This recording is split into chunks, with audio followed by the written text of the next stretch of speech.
Hai, Assalamualaikum. Kembali lagi bersama saya, Nia Alfitriani. Yuk, kita belajar IPA yang menyenangkan. Ayo, semangat ya semuanya. Bawa enjoy aja ya, jangan tegang.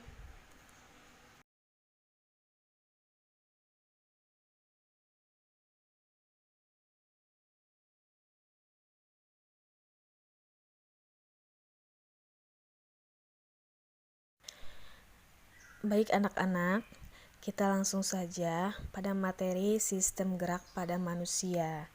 Pada dasarnya, gerak pada manusia itu melibatkan sistem gerak yang merupakan kerjasama antara tulang atau rangka dengan sendi dan otot. Ya, mari kita simak masing-masing penjelasan dari tulang, sendi, dan otot.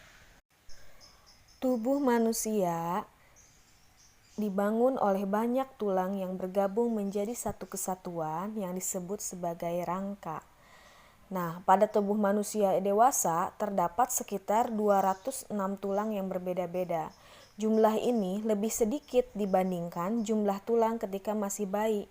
Seorang bayi bisa memiliki tulang sebanyak 300 tulang.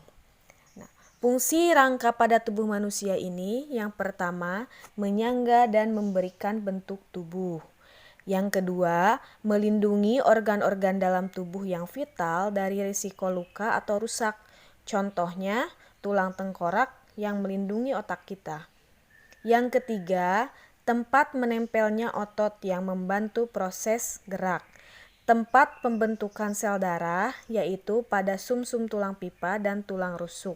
Dan yang terakhir adalah sebagai tempat penyimpanan mineral. Tulang ini disebut sebagai alat gerak pasif.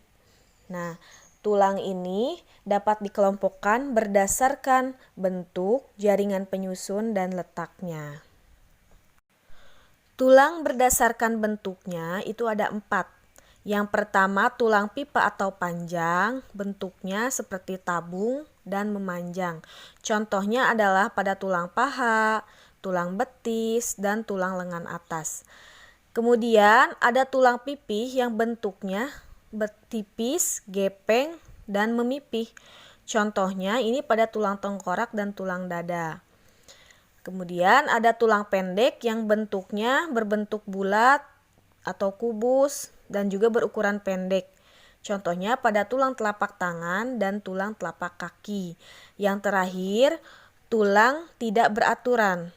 Struktur tulangnya berbentuk tidak menentu. Contohnya pada tulang wajah dan ruas-ruas tulang belakang. Tulang berdasarkan jaringan penyusunnya itu terdiri dari tulang rawan dan tulang sejati. Kenapa tulang rawan itu bersifat lentur? Karena di dalamnya terdapat zat yang dinamakan dengan kolagen. Ya, contohnya ini ada pada antar tulang, ya, hubungan antar tulang dan juga ujung tulang hidung. Nah, sel tulang rawan ini disebut sebagai kondrosit. Yang kedua itu ada tulang sejati. Tulang sejati itu sangat keras. Kenapa sangat keras? Karena mengandung zat karbonat. Nah, sel tulang keras ini disebut sebagai osteosit. Tulang berdasarkan letaknya itu ada 3. Tulang kepala atau tengkorak, kemudian tulang badan, dan tulang anggota gerak. Tulang kepala ini terdiri dari tulang-tulang pipih yang menyambung menjadi tulang tengkorak ya, yang di dalamnya itu ada rongga yang berisi otak. Kemudian kalau tulang badan itu terdiri dari ruas-ruas tulang belakang, tulang dada, tulang rusuk, tulang gelang bahu, dan tulang gelang panggul. Kalau tulang anggota gerak itu terdiri dari anggota gerak atas yang terdiri dari lengan dan anggota gerak bawah yang terdiri dari tungkai. Perkembangan tulang, proses penulangan ini ya yang awalnya dari tulang rawan menjadi tulang keras itu disebut sebagai osifikasi. Hampir semua tulang pada tubuh manusia itu awalnya berasal dari tulang rawan. Ya, kemudian mengalami penulangan atau osifikasi, kecuali pada beberapa tulang, contohnya seperti pada ujung hidung dan tulang telinga. Bagaimana proses osifikasi ini? Jadi dimulai pada bagian tengah tulang rawan yang meluas ya karena pertumbuhan tulang. Kemudian rongga tersebut diisi oleh sel-sel pembentuk tulang yang disebut sebagai osteoblas. Kemudian osteoblas ini akan menghasilkan sel-sel tulang keras yang disebut sebagai osteosit. Nah, jadilah menjadi tulang yang keras. Sendi. Tahukah kamu bahwa sebenarnya sendi itu dikelompokkan berdasarkan banyak sedikitnya gerakan? Nah, ada 3. Jika sendi yang tidak dapat digerakkan sama sekali, itu disebut sebagai sinartrosis. Contohnya sendi pada tulang tengkorak. Kemudian, sendi yang dapat digerakkan namun gerakannya terbatas, disebut sebagai amfiartrosis. Misalnya sendi pada antarruas tulang belakang. Lalu ada sendi yang dapat digerakkan dengan bebas. Ya, ini disebut sebagai diartrosis. Ya, beberapa jenis sendi yang masuk ke dalam diartrosis ini ada 5. Yang pertama ada sendi peluru. Ini memungkinkan untuk seseorang membentuk gerakan sangat bebas. Contohnya pada sendi antar tulang lengan atas dan tulang belikat, kemudian antar tulang panggul dengan tulang paha. Yang kedua ada sendi engsel, ya, memiliki gerakan satu arah. Contohnya adalah pada sendi-sendi pada sikut dan lutut. Yang ketiga itu ada sendi putar, yang satunya berfungsi sebagai poros dan ujung tulang yang lain berbentuk cincin yang dapat berputar pada poros tersebut. Ya, contohnya adalah pada sendi pada tulang tengkorak dengan tulang leher yang memungkinkan kepala kita dapat memutar, mengangguk, serta menggeleng. Yang keempat itu ada sendi pelana. Ya, sendi ini dapat menggerakkan tulang kedua arah, ya, yaitu ke belakang kemudian ke samping. Contohnya pada pangkal ibu jari. Yang terakhir itu ada sendi geser yang menghubungkan antara dua tulang yang memiliki permukaan yang datar. Contohnya tulang-tulang pada pergelangan tangan dan pergelangan kaki kita. Otot. Nah, otot ini berfungsi sebagai alat gerak aktif ya yang menempel pada tulang. Nah, otot ini dapat berkontraksi yang nantinya mengerut, dapat memendek, juga menebal. Otot juga dapat relaksasi ya yang artinya mengendur, memanjang, kemudian kembali ke ukuran. Cara kerjanya ini ada yang bersifat sinergis, di mana otot yang bekerjanya saling mendukung, dan bersifat antagonis, di mana otot yang bekerjanya saling berlawanan. Contoh pada otot antagonis ini ada pada otot bisep dan trisep ya pada lengan kita.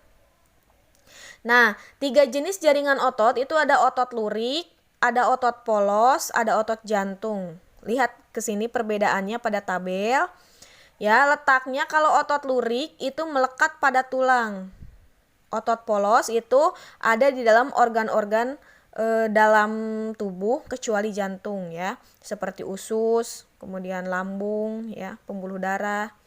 Kemudian yang terakhir ada otot jantung, ini terdapat pada dinding jantung.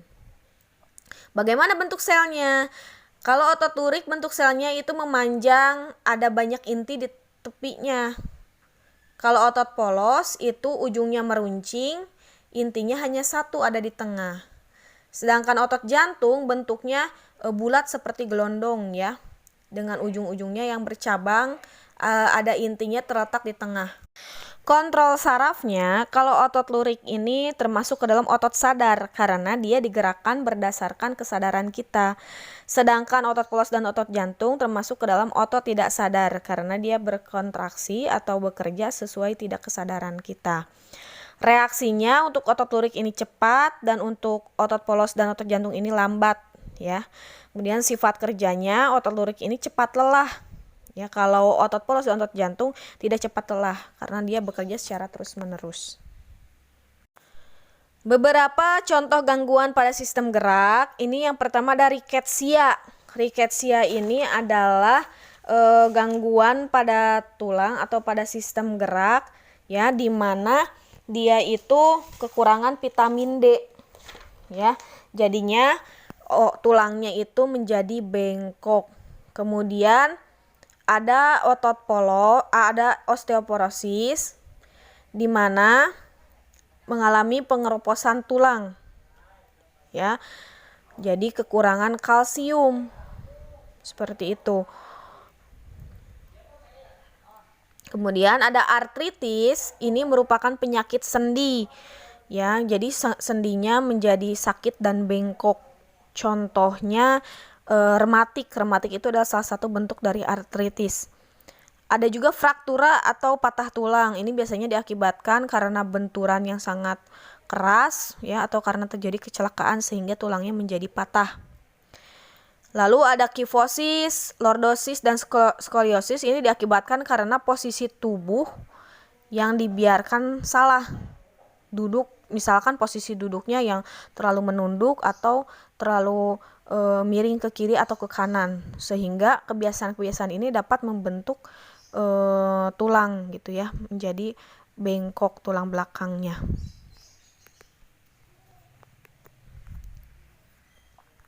Nah, bagaimana cara upaya kita untuk menjaga kesehatan sistem gerak itu? Yang pertama, makanlah makanan yang bergizi, yang kaya akan kalsium, fosfor, ya, vitamin D, misalkan. Kemudian menjaga sikap atau postur tubuh. Bagaimana postur tubuh kita ketika duduk yang benar, kemudian ketika tidur, ya. Ini menjaga kita agar tidak terkena lordosis, kifosis, atau skoliosis. Kemudian olahraga untuk kekuatan tulang. Ini juga sangat penting menghindari kita terjangkit osteoporosis ya. Ada lagi seperti sering berjemur di pagi hari, misalkan karena sinar matahari itu kaya akan vitamin D, bagus juga untuk tulang. Nah, sekian ya materi tentang sistem gerak selesai. Ini ada proyek, lakukanlah praktikum mandiri mengenai struktur tulang yang direndam dalam air cuka. Bagaimana prosesnya? Buat video dokumentasinya. Oke. Materi hari ini selesai. Sampai jumpa di pertemuan berikutnya.